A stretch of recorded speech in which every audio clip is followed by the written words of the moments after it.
The World Health Organization has now confirmed that the mortality rate due to coronavirus is at 3.4%. The earlier estimates were projecting the death rate at just about 2%. Mortality rate for coronavirus is very low. Fatality rate depends upon many factors, like where a patient is being treated, their age, severity of the disease, and any pre-existing health conditions that they may have.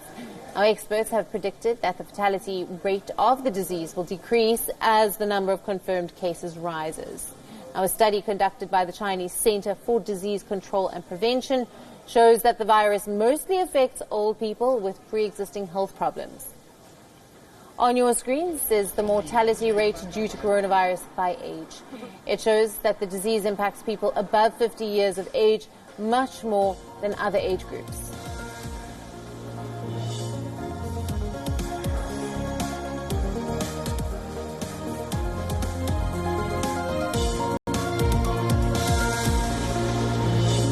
Now, we urge our viewers not to panic. The number of cases reported are based on all the affected patients.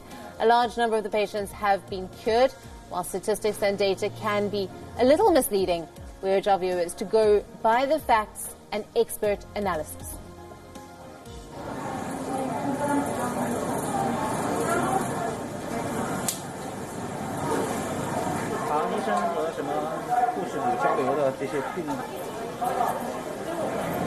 System is negative for intensity of fraud. Dr. Soumya Swaminathan, Chief Scientist from the WHO, is with us now for more on this. Good evening to you. And she has also been a part of the COVID-19 task force. Thank you for joining us on the show. What preparation does India need to make to contain the COVID-19 outbreak? I think a lot has already been done, and the WHO has provided very practical guidance for countries on how to prepare, what to do, and how to respond to the different stages of the epidemic. As you are aware, this is a very rapidly changing situation. It changes from day to day. It's different from country to country.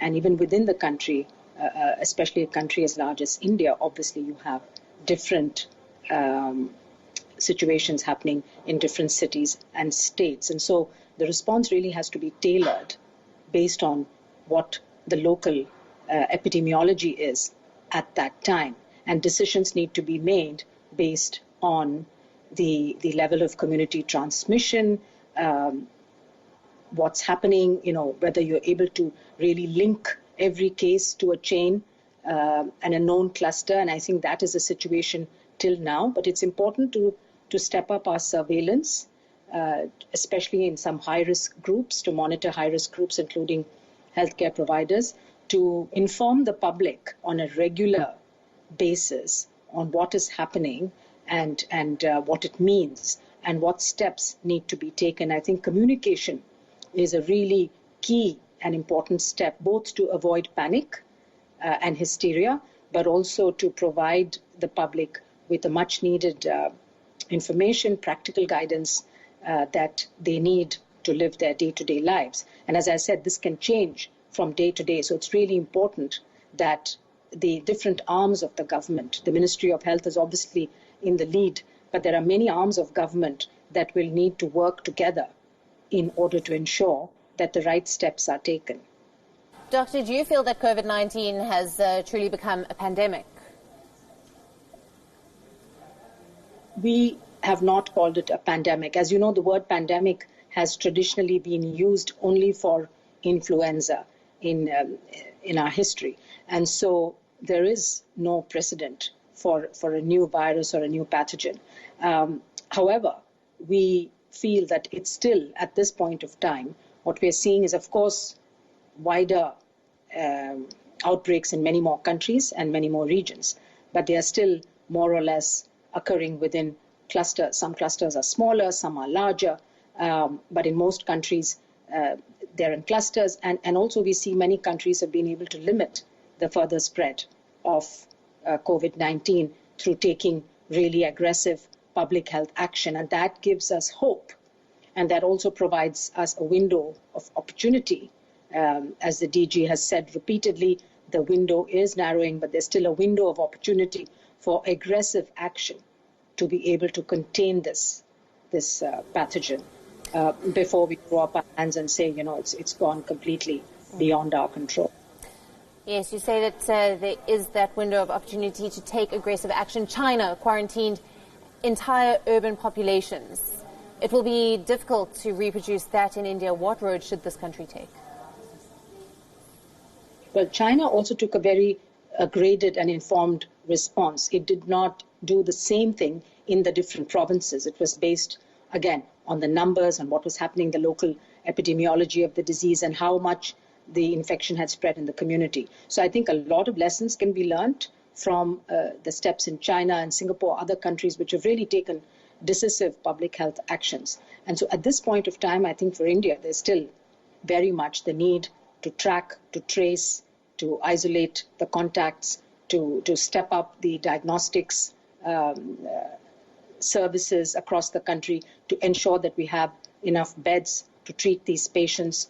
But most of all, like I said, I think risk communication is really important, and evaluation of the status on a day-to-day basis and modifying the policy actions that need to be taken based on where it's going. But at this point of time, I think just focusing, as India has been doing, on tracking, tracing, isolating, monitoring is what's really critical. Are the infections just the tip of the iceberg in India? That is impossible to say without further data. And so some countries have put in place surveillance systems based on other surveillance that they have. For example, some countries have surveillance of influenza-like illness, and it's possible then to test those samples which are negative for influenza for this new coronavirus. So there could be groups of individuals, especially high-risk ones, that surveillance could be extended to in order to get a better idea of whether there's any community transmission going on at all. There are also sero-epidemiological studies which would be very useful. So these are blood tests which would look at antibodies for the virus, and the first few blood tests have been developed. That would again tell us whether there's been a wider exposure to this virus in the community or not. So at this point of time, the data is very limited, but I think we have to be maybe proactive and extra cautious and explore every possibility and try to gather as much data as possible. What is the latest advice from the WHO in terms of preventing the spread to the people? Well, the advice remains the same as we've mentioned, and that is basically around being able to identify potentially infected people, being able to test them quickly, isolate, identify contacts, keep them under surveillance, and basically track very well the movement of these people so that you're able to identify all the potentially exposed and infected people. At the same time, I think the public at large needs to be given advice on what are the simple personal hygiene measures that people should take, which will protect them against this virus, but also against things like influenza. I mean, hand washing in general is a very good practice. Staying at home if you have a cough and cold, making sure that when you're coughing, that you have your nose and mouth covered, and wear a mask if you have to go out. But again, wear a mask only if you have a cough and cold, or if you're a care provider for somebody who is sick. It really doesn't help for the entire public to go around wearing masks. It's only going to lead to shortages for those who need them. So I think reinforcing the messages for the common people, again, calming them, stopping the panic, saying this is yet another viral infection. More than 80% of people who get this are going to be cured. They'll have a mild illness, and then they should be fine. And it's the small minority of people who may progress and are likely to get sick that we need to be prepared for. And that's where the hospitals and the healthcare providers need to be trained and make sure that there's enough equipment, including oxygen, pulse oximeters, so that you can quickly triage and test those who are coming in for severe illness, because only those need to be in the hospital, and everybody. One more point I'd like to say is people who have a cold and cough should not necessarily rush to the nearest health center, because that will lead to overcrowding and further transmission of infections. So if it's a upper respiratory infection, if it's a fever and a cough, then it's best to treat symptomatically, unless there is a history of travel, there's a history of contact, or it's a person with underlying health conditions which needs further investigations. Thank you very much for that detailed breakdown on the latest on the coronavirus. That is Dr.